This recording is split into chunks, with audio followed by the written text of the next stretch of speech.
A série que traz as 48 seleções da Copa está no ar e neste 32º episódio vamos falar do Equador, o time do 0-0, o time que não leva gol.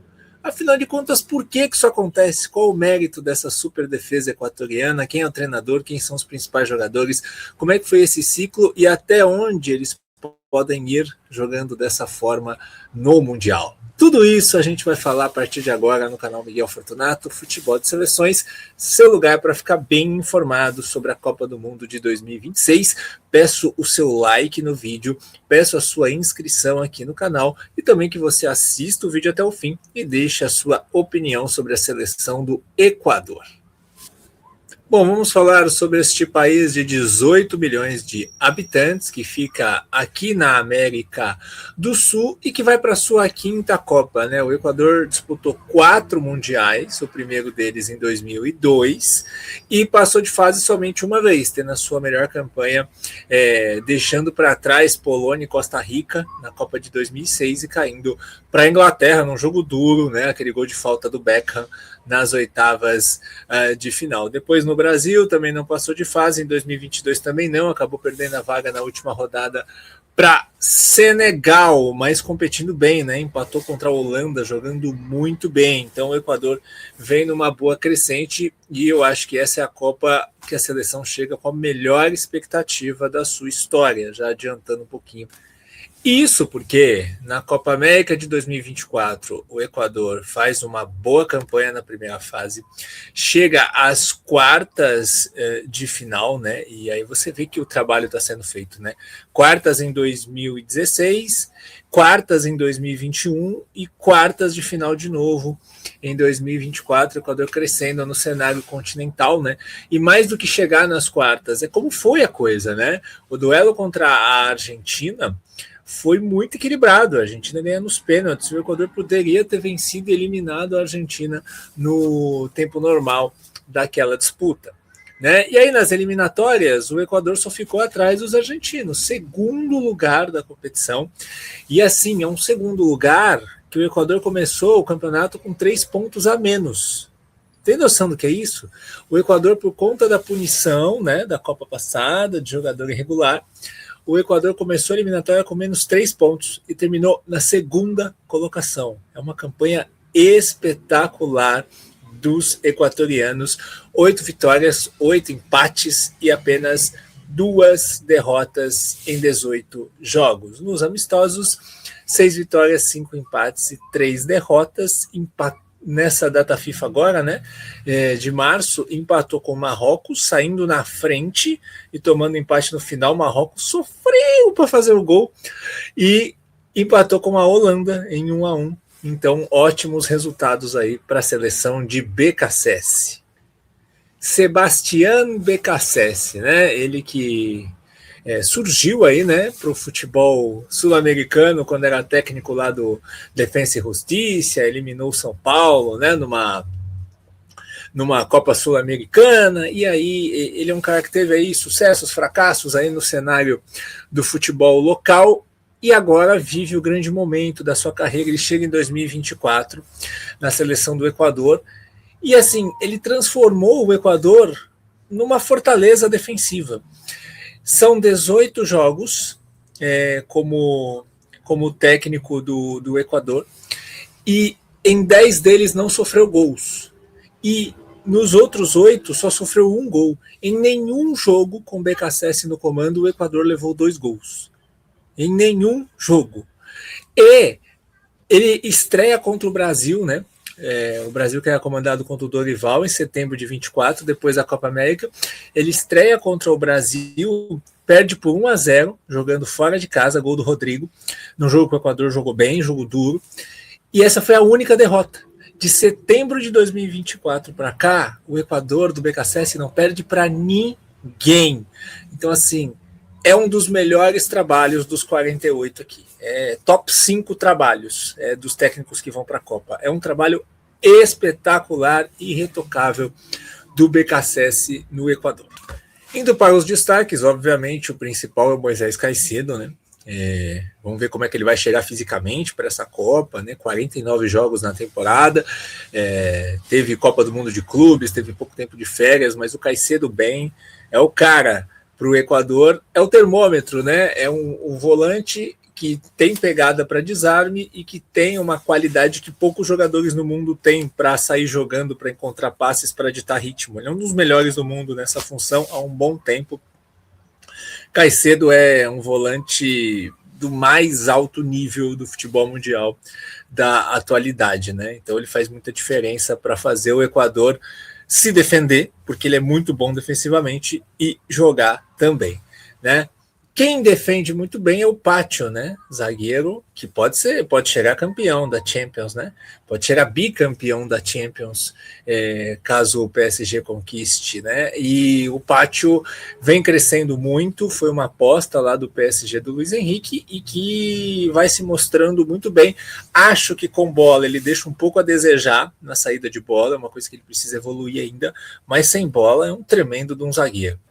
Vamos falar de Pierre Hincapié, outro que pode ser campeão da Champions, né? Vai ter esse duelo no Arsenal e PSG aí no dia 30. Vai ter esse duelo de equatorianos aí. O Hincapié pode ser titular na lateral esquerda do Arsenal, né? Vem jogando aí nos últimos jogos. É um lateral esquerdo defensivo. Pode até jogar, se o Equador jogar num sistema de 3 zagueiros, ele pode ser um terceiro zagueiro pelo lado esquerdo, e aí entra o Estupinan, por exemplo, né? Estupinan que não vem bem nessa temporada, então eu acho que as chances dele ser titular diminui, mas dá para ter esse encaixe, e o Hincapié é um cara que dá segurança defensiva pelo lado, né? Pensando numa Copa onde você pode enfrentar pontas de alta qualidade pelo lado direito, é um excelente nome para ter esse tempo de desarme. Indo para o lado ofensivo, John Yeboah. Para mim, depois do Caicedo, é o principal jogador do funcionamento coletivo e técnico da seleção do Equador. O Yeboah, ele joga no Veneza, né, atacante pelo lado direito, é o típico ponta que joga com o pé trocado, né, ele é canhoto, chuta bem com a perna esquerda, e as jogadas ofensivas giram muito em torno dele para buscar a finalização dele. Então, o Equador gira muito para ter o Yeboah em condição de finalizar. A gente vai ver muito isso quando o Equador tiver posse de bola e também na transição, né, durante jogos da Copa do Mundo. Aí a gente vai fazendo esse defesa-ataque, né? Joel Ordóñez, zagueirão do Bruges. Se o Equador tem a melhor defesa do ciclo para a Copa do Mundo, obviamente a gente tem que falar dos dois zagueiros, né? De vários nomes da defesa. O Joel Ordóñez também um zagueirão do Bruges, com velocidade, com recomposição, é um cara de 1,88 m que deixa muito mais segura a defesa equatoriana, né? É claro que a gente sabe que sistema defensivo não é só a defesa, todo um conjunto, mas os zagueiros do Equador são muito bons. E fechando os destaques, o Plata, né? Jogador do Flamengo. O Plata, ele não entrega tanto gol, né? Temporada passada ele fez 5 gols pelo Flamengo, né? Ele tá com 2 gols e 2 assistências, não é um cara que entrega tanto gol. No Equador ele também não entrega. Mas o Plata, nessa coisa de estar sem bola, de pressão, de fazer pressão alta, marcação alta, recuperação de bola, recomposição, ele ajuda muito. Então ele é um marcador no ataque. Então ajuda muito ter o Gonçalo Plata ali sendo esse carrapato na pressão para tentar recuperar a bola ou dificultar a saída de bola do adversário, porque esse Equador flui muito mais sem a bola do que com ela. Então vamos lá, vamos ao campinho do Equador do BKSS, que já jogou com 3 zagueiros, né? Contra a Holanda ele foi de 3 zagueiros, mas ele gosta desse 4-4-2 aqui, né? E então a gente tem o Galíndez no gol. Na lateral direita, o Alan Franco, do Atlético Mineiro, que é um elo mais ofensivo, né, enquanto o Hincapié é mais defensivo. E a escalação define muitas coisas. Se você põe Estupinan na lateral, o lado esquerdo fica ofensivo. Então, Alan Franco e Estupinan desequilibrariam o time. Por isso, para ter o Estupinan, você precisa jogar com 3 zagueiros, como foi o jogo contra a Holanda. Então, a variação é meio que essa. O Alan Franco, então, é o lateral direito, e ele ajuda no ataque, até como o Yeboah corta muito para dentro, ele pode avançar, fazer cruzamentos. O Ordóñez e o Pacho na zaga, Hincapié na esquerda. Aí a gente tem o Caicedo sendo esse cara do meio campo, esse cara do ritmo, tendo o Petrovic, jogador jovem ali do Pumas, como um volante de mais fôlego, enquanto o Caicedo fica mais, ele é um volante de mais fôlego, às vezes ele encosta no Ener Valencia, pode fazer uma jogada de ataque, né? Pelo lado direito a gente tem o Yeboah, que é, como eu disse, peça-chave desse time, e pelo lado esquerdo a gente tem o Angulo. O Angulo ele está sendo titular na maioria dos jogos, né? Mas aí é uma posição que está mais em aberto. Você tem outros nomes aí, como o Kendry Pais, você tem o Kevin Rodrigues, você tem o Alan Minda, jogador do Atlético Mineiro, que foi titular em alguns jogos aí nesse final de ciclo. Então é uma posição em aberta e aí depende muito da característica que vai querer o BKSS, né? Principalmente marcação, recuperação e fechar espaços defensivamente ali, porque o meio aberto pela esquerda vira um auxiliar do Hincapié, né? E aí no ataque a gente tem o Plata e o Valência. O Valência é um cara que acaba sendo meio subestimado, ficou muito marcado aqui na América do Sul por conta daqueles gols perdidos, né, na semifinal da Libertadores, mas o Ener Valencia é um cara com experiência de Copa do Mundo e que já tem gols em Copa do Mundo, e é um cara que, além dele ajudar sem bola, é veterano, mas ele tem muita vitalidade para ajudar na pressão. Ele é um cara que está fazendo gols, né? Ele fez 11 gols na temporada passada com o Inter e agora no México, lá no Pachuca, ele está com 4 gols em 12 jogos. Não é uma coisa, goleador, não é um Lewandowski no Bayern, né? Um Harry Kane no Bayern, mas faz seus golzinhos, né? Não é um cara que está na seca de gols, que está rendendo mal. Então, assim, o ataque é o ponto fraco do Equador. Os jogadores para produzir gols, o Equador não tem, né? Isso é um problema, né? Então é mais difícil para o Equador produzir gols, mas são jogadores que se entregam demais e isso faz total diferença. Vamos então aos prints. Equador sem bola, né? Vamos entender esse funcionamento. 2 linhas de 4, e aí a gente tem aí o Plata e o Valência na frente. E é tudo muito coordenado, né? Além de serem linhas compactas, é impressionante. Você pega para assistir jogo do Equador. Esse jogo com o Marrocos, por exemplo, tem no YouTube aqui. Tem no canal, transmissão no canal Gold na X Sport. Você acha? Se vocês tiverem um tempo, assistam. É impressionante você ver como os jogadores do Equador o tempo todo estão se falando, se coordenando para fazer a cobertura. As coberturas são muito bem feitas quando o adversário faz movimentação. É muito bonito ver o trabalho defensivo e solidário dos jogadores do Equador, que isso dá tudo certo, né? Porque se um jogador está ali orientando o outro, faz a cobertura ali, é muito difícil sair um adversário em liberdade. E na maioria das vezes dá muito certo. Bom, esse é o lance do gol, né? Recuperação de bola do Ener Valencia. Né? Apertou, recuperou a bola na posse do Marrocos.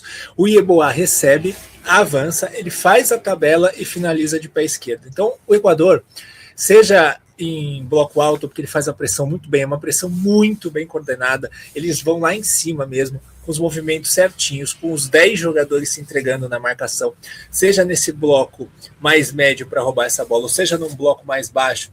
É um time que defende muito bem e que busca roubar essa bola, porque aí você tendo a transição, ajuda também a buscar opções de gols, apesar do Equador não ser tão letal em transição assim. Não é uma coisa que outras seleções têm, que a gente já falou aqui nesse guia, né, que são mais fortes em transição.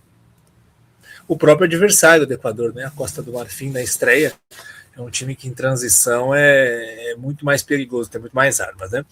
E aí agora a gente vai para o terceiro print, que é o Equador com bola, que é no jogo contra a Holanda. O jogo que o Equador, como eu disse, foi com sistema de 3 zagueiros, né? Quando o Equador tiver a posse, a gente vê o Caicedo. O Caicedo é o armador.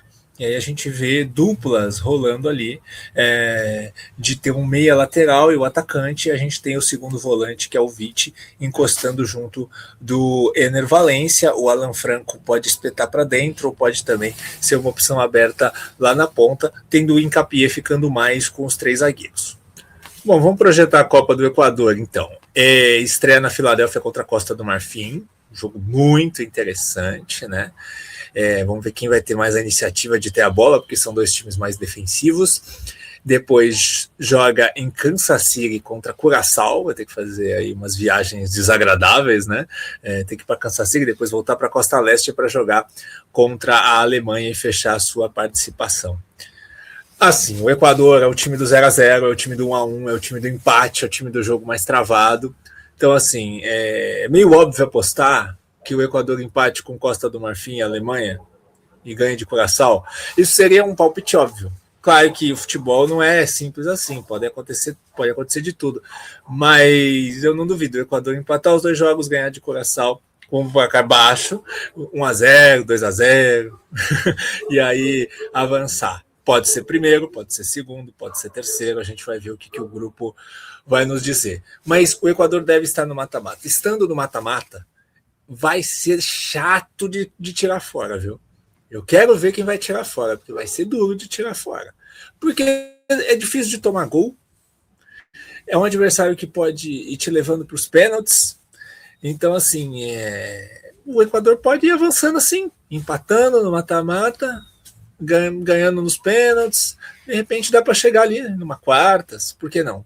Eu acho que tem caminhos, né? Tem caminhos para o Equador e avançando, eu acho que qualquer seleção favorita nessa Copa aí, pode colocar qualquer uma, seja sul-americanas que sofrem com o Equador aqui pra caramba, o Equador ganhou, o BKSS ganhou do Brasil, ganhou da Argentina, ganhou do Brasil não, né? Empatou com o Brasil, ganhou da Argentina, mas seja as seleções daqui, seja as grandes seleções europeias, nenhuma vai tirar o Equador com facilidade. Então, assim, vai ser muito chato de ser eliminado.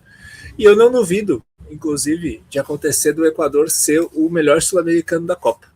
Não é o mais provável, óbvio. Brasil e Argentina têm elencos melhores, mas não duvido que isso possa acontecer.